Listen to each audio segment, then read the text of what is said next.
शक्ति को नमन। स्टूडियो में आपका हार्दिक स्वागत, अभिनंदन है, सत्कार है। सनातन सत्य, यूनिवर्सल ट्रुथ, दृष्टि विज्ञान, इसके तहत हम आपको यूनिवर्सल ट्रुथ, सार्वभौम सत्य देते हैं, अल्टीमेट रियलिटी बताते हैं कि जीवन का शाश्वत सत्य क्या है, वो हम आपको बताते हैं। इसके लिए हम कुदरती रचना और कुदरत का कानून का उपयोग करते हैं। ये क्यों करते हैं?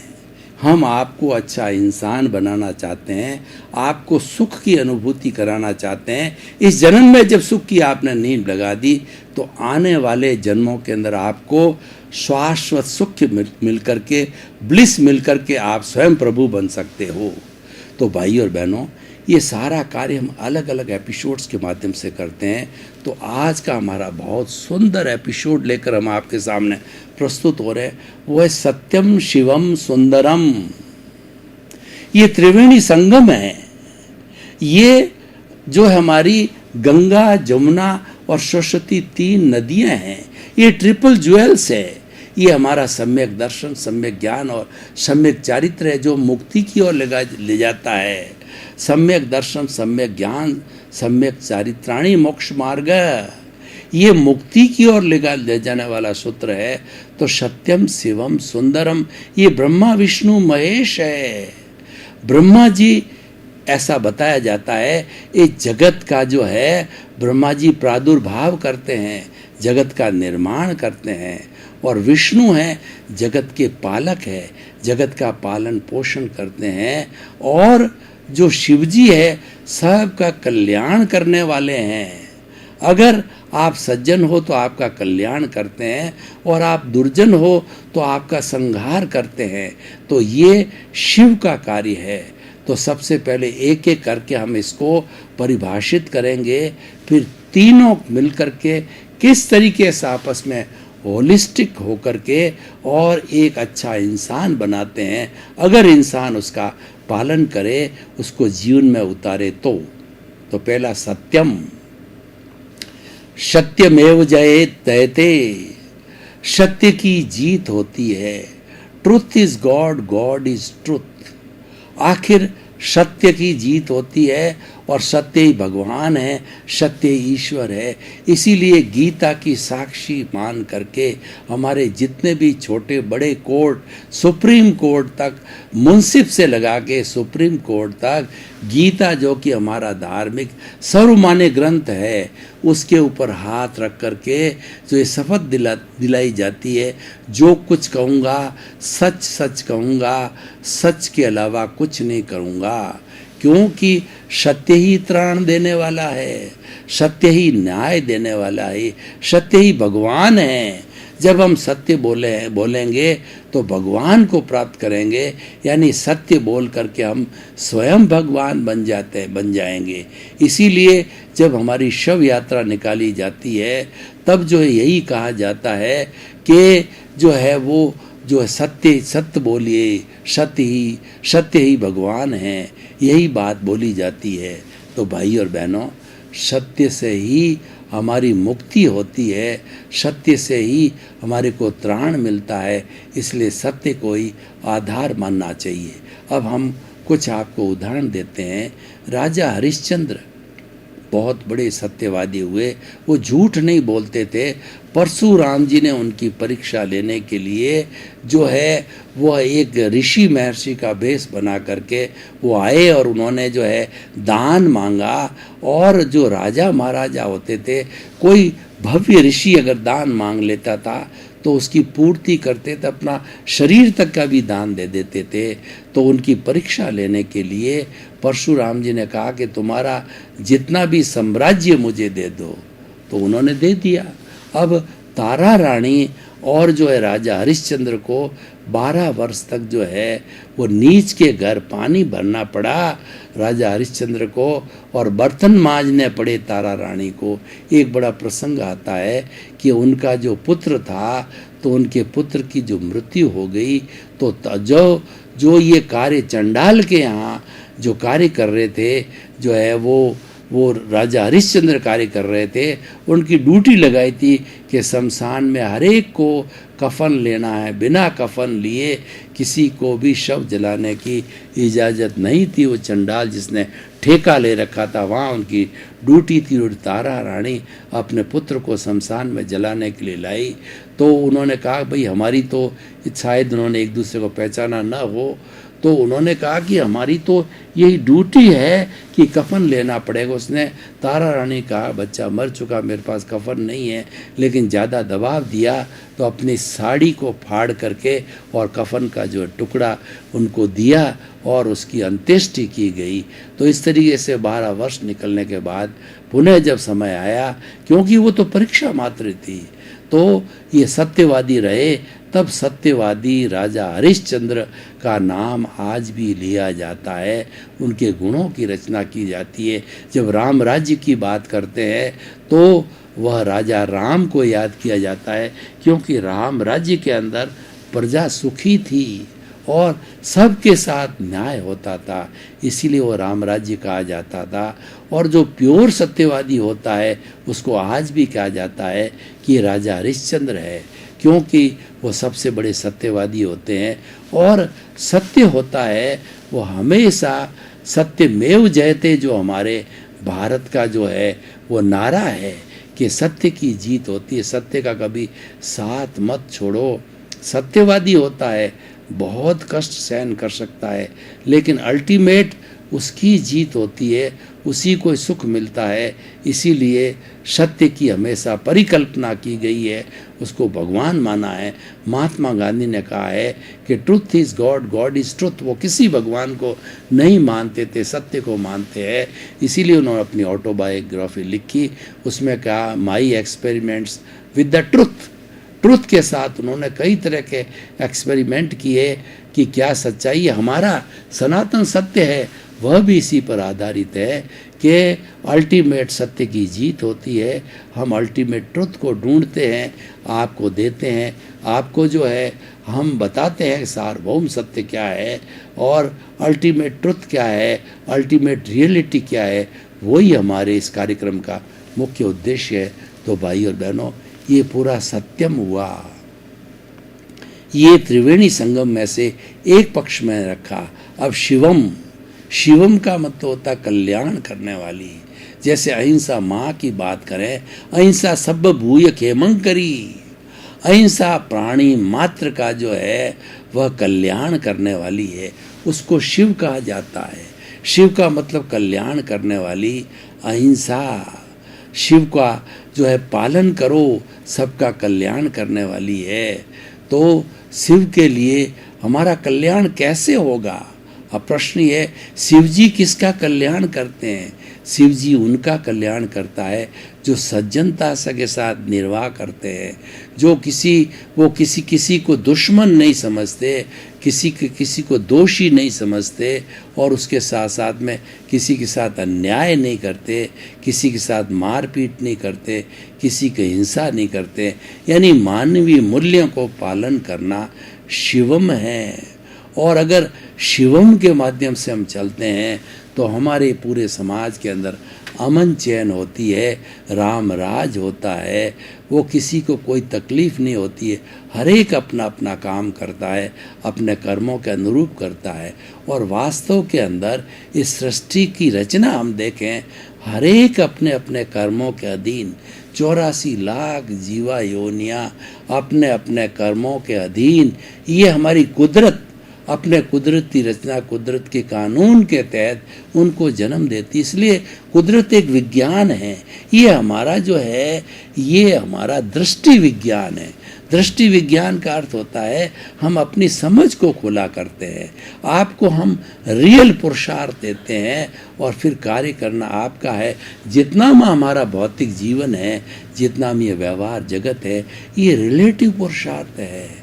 लेकिन कोई सद्गुरु मिल जाता है शिवम जैसा, और कोई भी हमें जो है ज्ञानी पुरुष मिल जाता है, तो वो हमारे पर कृपा करके और हमारा जो दर्शन मोहनीय होता है, हमारा जो अनंतानुबंध होता है, अनंतानुबंध मोहनीय कर्म दर्शन मोहनीय को हमेशा हमारे के लिए भस्मीभूत कर देती है। ये कला उनको आती है, ये वो सीख चुके होते हैं, वो सर्वज्ञ का रूप होते हैं। तो इसीलिए जब वो हमारे से दर्शन मोहनीय को हटा देते थे, सम्यक दर्शन दे देते हैं, तो हमारे मोक्ष की नींव लग जाती है, सनातन सत्य की नींव लग जाती है और शाश्वत सुख की नींव लग जाती है। उस नींव पे हम मंजिलें बनाते बनाते अवश्य ही संपूर्ण शाश्वत सुख को प्राप्त कर लेते हैं। वो हमारी संपूर्ण निर्जरा का स्थान होता है और हमारी वो मुक्ति का स्थान होता है। तो ये शिवम जो है कल्याण करने वाला होता है और अहिंसा को भी कल्याणकारी मता शिवम बताया गया है। सारे जितने भी धार्मिक ग्रंथ है विश्व के, अहिंसा माँ की कोख से जन्मे हैं। अगर अहिंसा को धर्म से निकाल दिया जाए तो धर्म शून्य है, वह अधर्म हो जाएगा, वह हिंसावादी धर्म हो जाएगा, जैसा कि कौरव किया करते थे।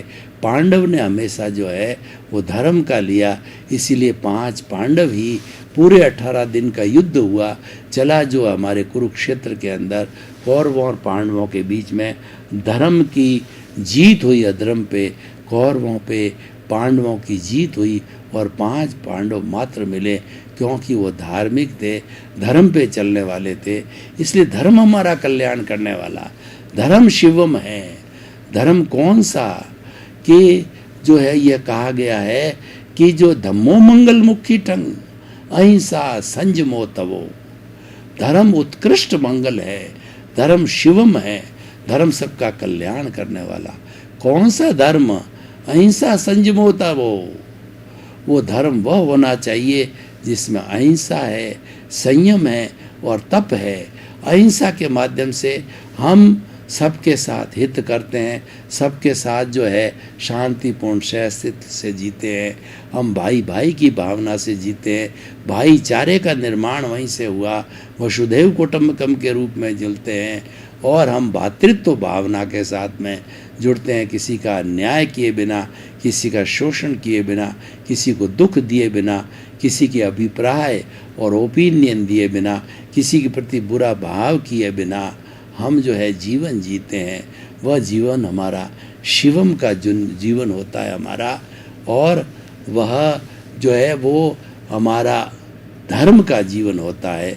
अहिंसा संयम, धर्म का जीवन कौन सा होता है, शिवम का जीवन कौन सा होता है, जिसमें संयम हो।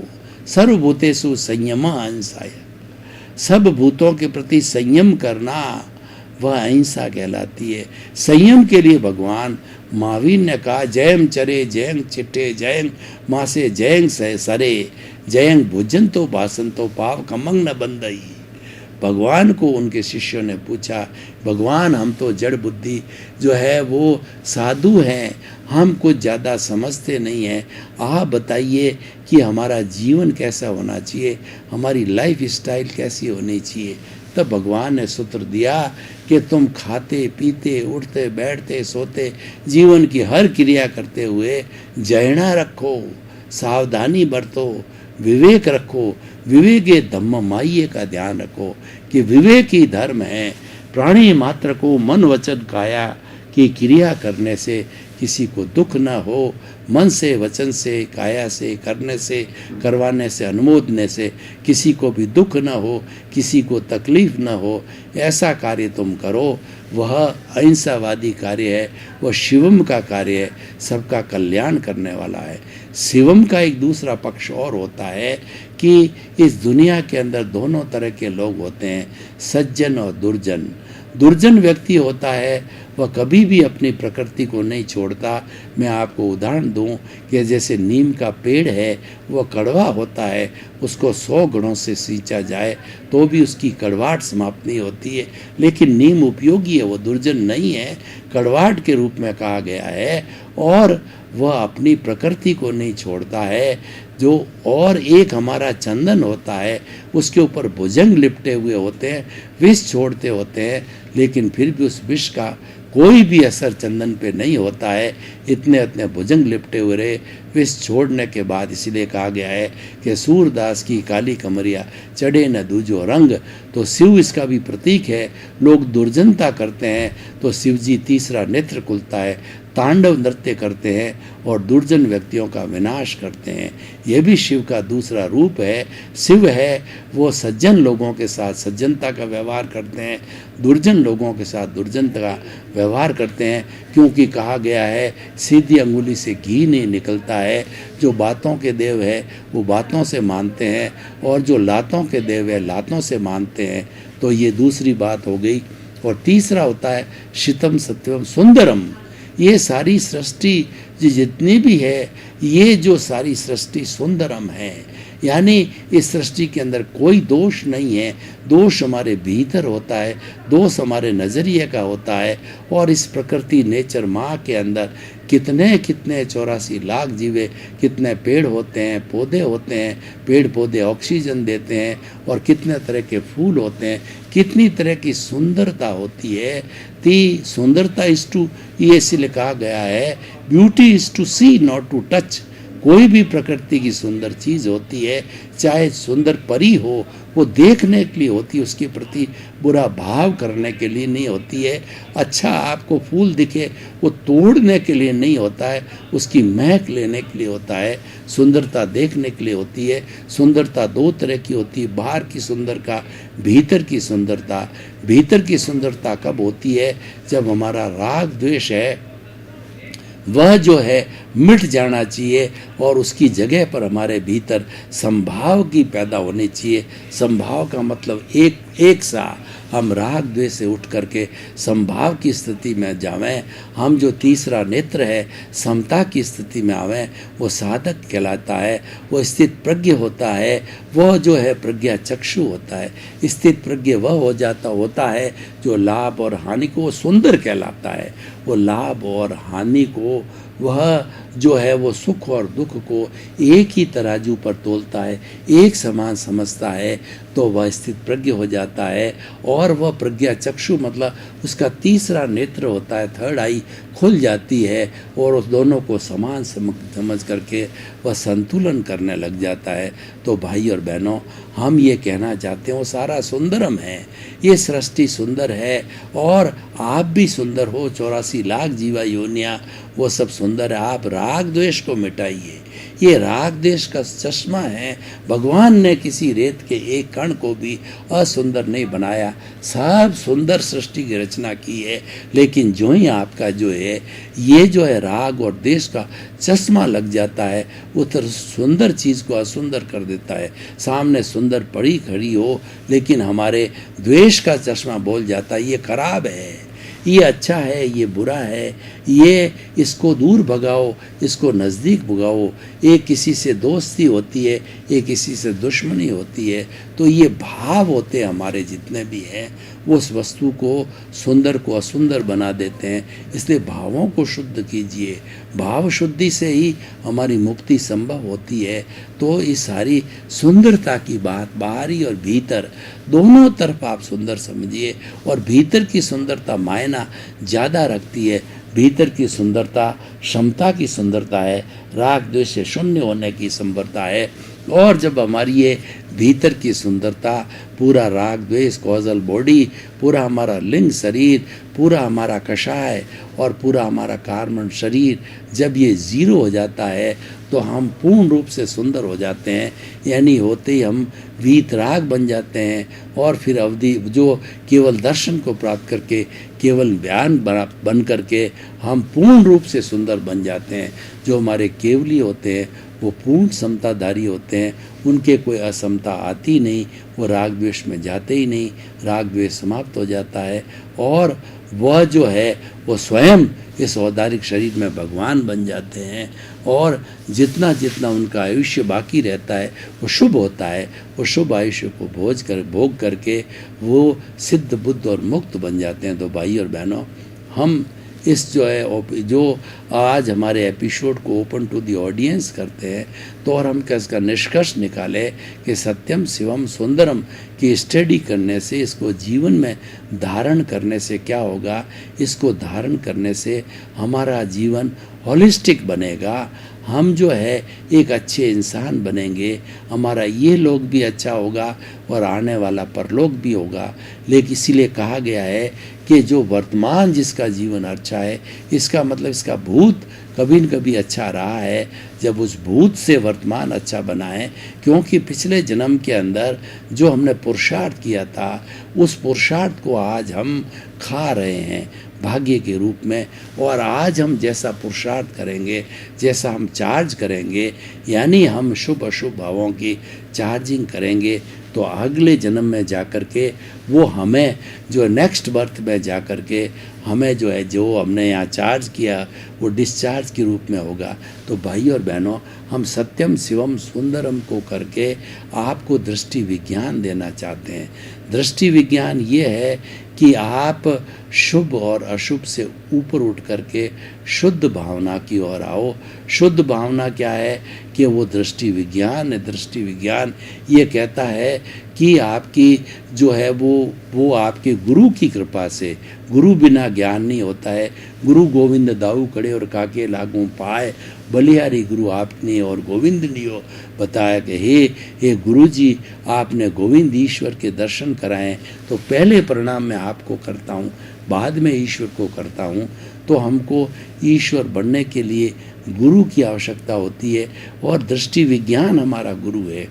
दृष्टि विज्ञान जो है आपको रियल पुरुषार्थ कराता है कि आप अपने स्वरूप की जानकारी में लग जाइए। आप दूसरे समस्त चीज़ों को छोड़ दीजिए, एक ही चीज़ पर कंसंट्रेट करिए कि आपका स्वरूप क्या है, आप कौन हो। आप ये रियलाइज़ करो कि मैं कौन हूँ। फिर प्रश्न उठेगा, मैं कौन हूँ, मैं कहाँ से आया हूँ, मुझे कहाँ जाना है। तो आपको ये अनुभूति होगी कि मैं तो शुद्ध आत्मा हूँ, मैं तो ज्ञाता हूँ, मैं तो दृष्टा हूँ, मैं तो जानने वाला हूँ, मैं तो देखने वाला हूँ, और मैं अनंत ज्ञान वाला हूँ, अनंत दर्शन वाला हूँ, अनंत शक्ति वाला हूँ, अनंत सुख का धाम हूँ। हरि कथा अनंत, और हरि अनंत, हरि कथा अनंत। उस हरि की जब कथा में लग जाएंगे, जो कि अनंत अनंत अनंत है, तो आप जीवन भर करते रहिए। वो हरि है, हमारा शुद्ध आत्मा स्वरूप है, वही हरि है। उसकी भजना में, उसकी जो है याद में, उसकी स्मरण में, और उसके जो है माला फेरने में लग जाइए। भाई और बहनों, आपका बहुत बहुत धन्यवाद। आप हमारा ये सनातन सत्य कार्यक्रम बराबर देख रहे हो।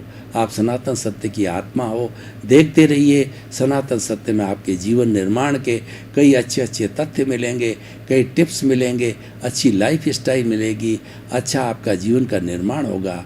क्योंकि हमारा उद्देश्य है सर्वे भवन्तु सुखिनः, सर्वे सन्तु निरामया। इसी क्रम में आपका जीवन आनंदमय हो, मंगलमय हो। आपके प्रति